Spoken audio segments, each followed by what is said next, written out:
क्यों ट्रिक करते हैं आपको इस चीज में स्पेसिफिकली कि अगर सबसे बड़ी जो बात आपको याद रखनी है कि ऐसे जो है वो डबल मार्क्स का है कंपेयर टू सेक्शन 1। ट्रेस करो उन पॉइंट्स को और एट द एंड एक पैराग्राफ लिखो कंक्लूजन का, जिसमें आप सबको सम अप करोगे। अगर ट्रांजिशन वर्ड्स थोड़े सीख लो, जैसे कि more over, further more, instead of, इस टाइप के जो ट्रांजिशन है जिससे आप कनेक्ट कर सको, वो उल्टा काम कर जाएगा।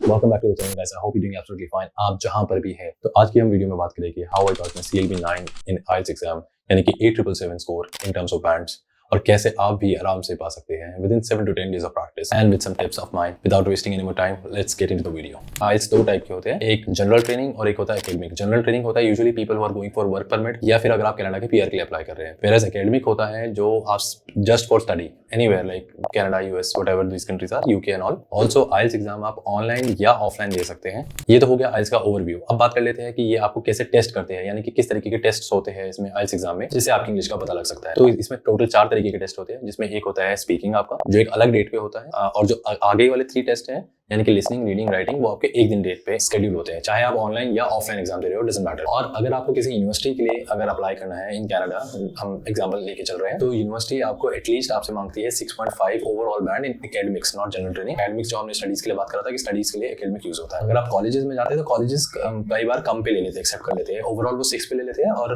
इंडिविजुअल जो स्कोर है वो 5.5 से कम नहीं होना चाहिए। सबसे पहले बात कर लेते हैं स्पीकिंग टेस्ट की, जिससे ज्यादातर लोग डरते हैं, क्योंकि इसमें एक इंस्ट्रक्टर इन पर्सन आपसे इंटरव्यू काइंड ऑफ ले रहा होता है। और इसमें यूजुअली 2 टाइप के सिनेरियो होते हैं, एक ऑनलाइन और एक ऑफलाइन। ऑनलाइन में क्या होता है कि आपको एक वेबकैम और हेडफोन्स के साथ आपको स्क्रीन के सामने बिठा दिया जाता है। दूसरी साइड आपका एक इंस्ट्रक्टर होता है जो आपसे क्वेश्चन पूछता है, और ऑफलाइन में एक इन पर्सन होता है। स्पीकिंग में takes around 10 to 15 minutes whole, और 3 पार्ट्स में डिवाइडेड होता है। तो डिवाइड कैसे है वो समझ लेते हैं। पहला पार्ट जो है उसमें आपका इंट्रो काइंड ऑफ होगा, कि वो आपसे पूछेंगे कि आप क्या करते हैं, आप स्टूडेंट है, आप वर्किंग प्रोफेशन है, और आप क्या करना चाहते हैं, और आपकी फैमिली में कितने मेंबर्स है, दिस एंड दैट। ये आप प्रिपेयर कर सकते हैं। ये इसमें आप you should not lose any mark, क्योंकि this is pre planned kind of thing वाली चीज है। सेकंड में पार्ट में क्या होगा, वो आपको 2 से 3 मिनट आपको बोलने की लिए बोलेंगे, जिसके लिए आपको 1 मिनट का टाइम मिलेगा प्रिपेयर करने के लिए उस टॉपिक पे। टॉपिक हो सकता है जैसे कि the recent book that you have read, और या फिर the person that is inspires you the most, ऐसे करके कुछ टॉपिक्स दे देते हो। ज्यादा मतलब वैसे कोई डिफिकल्ट टॉपिक्स नहीं होते, उस पर आपको 2 से 3 मिनट तक बोलना होता है, और आप बोलते रहे जब तक वो आपको बोले ना कि आप चुप हो जाए। पार्ट 3 में उसी के फॉलोअप क्वेश्चन होते हैं, जो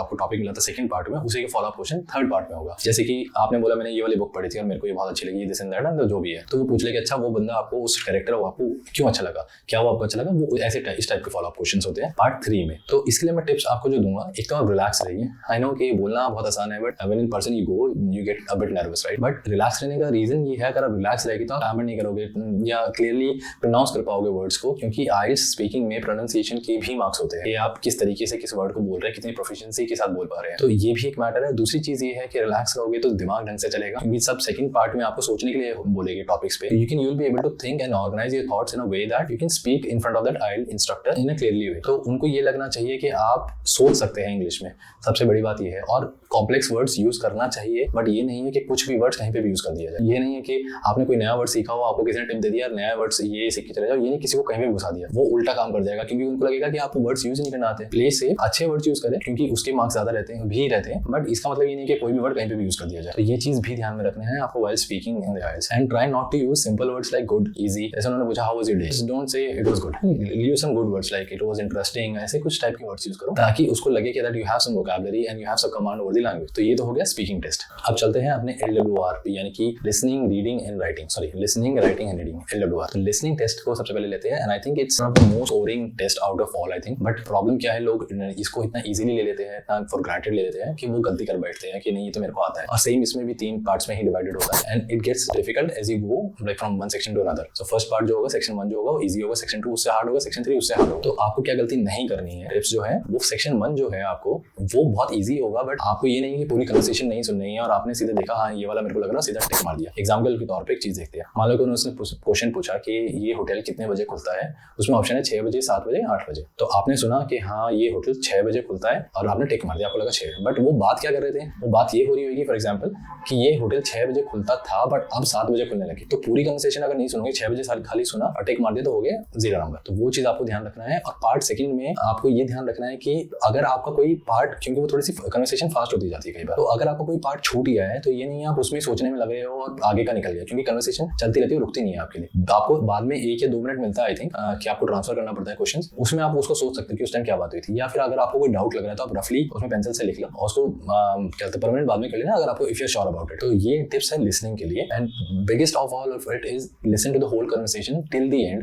आप पहले ही सोच के मत चलो कि यही आंसर है, क्योंकि वो ट्रिक करते हैं आपको इस चीज में स्पेसिफिकली कि अगर आपने कोई बंदा सोच के खाली वो वर्ड सुन के अगर टिक कर रहा है तो वो पक्का गलत करेगा, क्योंकि वो ट्रिक क्वेश्चन वो डालते ही ऐसे ऑप्शन ऐसे ही डालते हैं। अब बात कर लेते हैं रीडिंग सेक्शन की। उसमें क्या होता है, सेम 3 सेक्शंस है, 3 to 4 सेक्शंस होते हैं and it gets difficult as you go from one section to another. पहले वाला सबसे इजी, फिर उससे ऊपर बढ़ते बढ़ते जाओ। तो पहले यार लाइक प्रीटी इजी, तो और सेकंड से थोड़ा सा मुश्किल हो जाता है, वो भी क्योंकि कुछ लोगों को मैचअप्स और जैसे कुछ क्वेश्चंस आते हैं टाइटल देने का पैराग्राफ्स के, वो थोड़े से डिफिकल्ट लगते हैं। मेरे को टाइटल वाला जैसे बहुत डिफिकल्ट लगता था, क्योंकि इसमें मैं कंफ्यूज हो जाता था कि ये टाइटल फिक्स होगा, ये फिर वो आप specifically you can go for those type of questions when you practice. तो उस चीज से क्या होगा कि आपको उसकी एक पैटर्न पता लग जाएगा कि ये किस टाइप के क्वेश्चन आ रहे हैं, किस टाइप की आंसर्स ढूंढने की टेक्निक लगानी है। यूजुअल जो होता है वो एक पैटर्न में आंसर आते हैं, यानी कि जैसे फर्स्ट का क्वेश्चन का आंसर आपको मान लो फॉर एग्जांपल फर्स्ट पैराग्राफ में मिल गया, या फर्स्ट को छोड़ सेकंड में मिल गया फॉर एग्जांपल, तो फर्स्ट का सेकंड में मिलेगा, सेकंड का थर्ड में मिलेगा, थर्ड का फोर्थ में मिलेगा। ऐसे पैटर्न चलता है, सीक्वेंस में चलते हैं। तो अगर आपको मान लो कि फर्स्ट का मिल गया और सेकंड का नहीं मिला, थर्ड का मिल गया, तो ये समझ जाओ कि ये जो सेकंड का क्वेश्चन का आंसर है ये इन दोनों के बीच में ही मिलेगा आपको। ये यूजुअली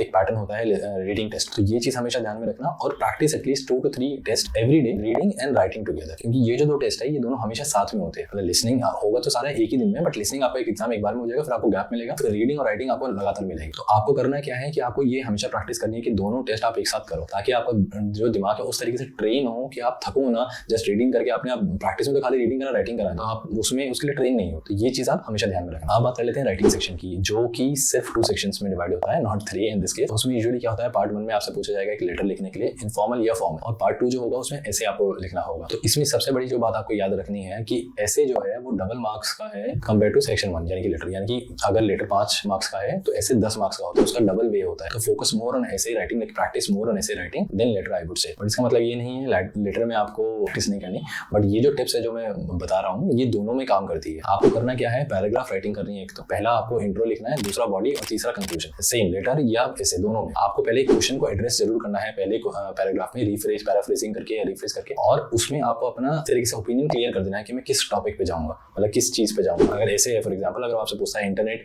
अच्छा है या बुरा है, तो आपको पहले ऐसे लिखना कि nowadays internet has came to everyone through mobile and all, वो ऐसे लिख के, और साथ में आपको ओपिनियन दे देना कि मैं ये स्टैंड करता हूँ कि इंटरनेट अच्छा है या फिर इंटरनेट बुरा है थ्रू ऑल दीज 3 पॉइंट्स। मैं इस पॉइंट पे बात करूंगा। फिर आपको क्या करना है कि पैरा 1 में पॉइंट 1 पे बात करनी है। आप ऐसे लिख सकते हो फर्स्टली, सेकेंडली, थर्डली। फर्स्टली में फर्स्ट पैराग्राफ, सेकेंडली में सेकंड पैराग्राफ, थर्डली में थर्ड पैराग्राफ। आप ऐसे बात कर सकते हो और एड्रेस करो उन पॉइंट्स को, और एट द एंड एक पैराग्राफ लिखो कंक्लूजन का, जिसमें आप सबको सम अप करोगे। और क्योंकि because of all these reasons मैंने ये पैराग्राफ, ये ओपिनियन मेरा था कि मैं इसको चूज कर रहा हूँ, ये हो गया। सेम लेटर में है, इंट्रो लिखना है, आपको एड्रेस करना है। जैसे अगर वो इनफॉर्मल आता है कि आप किसी ने आपको इनवाइट करा और आप जा नहीं पा रहे हैं, तो आप बोल रहे हैं हाँ कि मैं बहुत दिन हो गए मिले हुए एंड ऑल दिस स्टफ, मैं आ नहीं पा रहा। अब बॉडी अब आप शुरू हुई है कि ये रीजन है मेरा ना आने का, क्या मैं इस डेट को नहीं आ सकता, क्या मैं इस डेट पे आ सकता हूँ क्योंकि मैं मिलना चाहता हूँ। और फिर कंक्लूजन नहीं होता इसमें, क्योंकि वो लिखते हैं कि आई फील सॉरी कि मैं नहीं आ पा रहा हूँ और काश मैं आ पाता, ऐसे करके, और योर्स फेथफुली योर्स रिगार्डिंग, जो भी है वो आपका नाम। ये चीज रखनी है। और राइटिंग में एक और चीज याद रखनी है, स्पीकिंग की तरह राइटिंग में इसमें ये चीज नहीं कि आपको कोई वर्ड नहीं आ रहा है, कोई सेंटेंस नहीं आ रहा तो आप ना लिखे। स्पीकिंग में आपको थोड़ा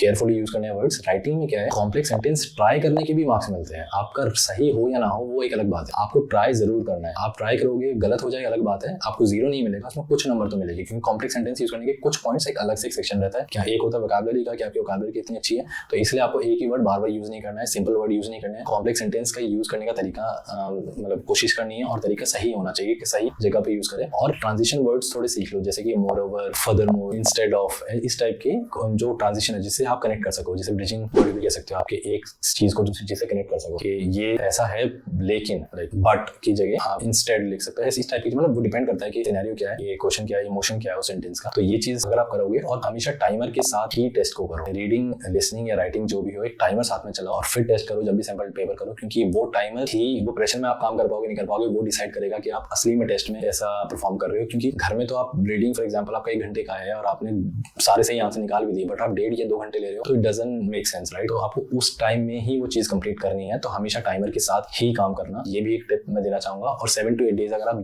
डेली 2 से 3 सैंपल पेपर करोगे तो आप आराम से 8777 तो आराम से आ जाएगा। तो that was it guys, I hope you like the video. अगर आपको पसंद आया हो और आप चाहते हैं मैं इन डेप्थ वीडियोस बनाऊं इन पर्टिकुलर एग्जाम के बारे में, please let me know down in the comments and please subscribe and share and like the video and subscribe to the channel. Till the next video, नमस्ते।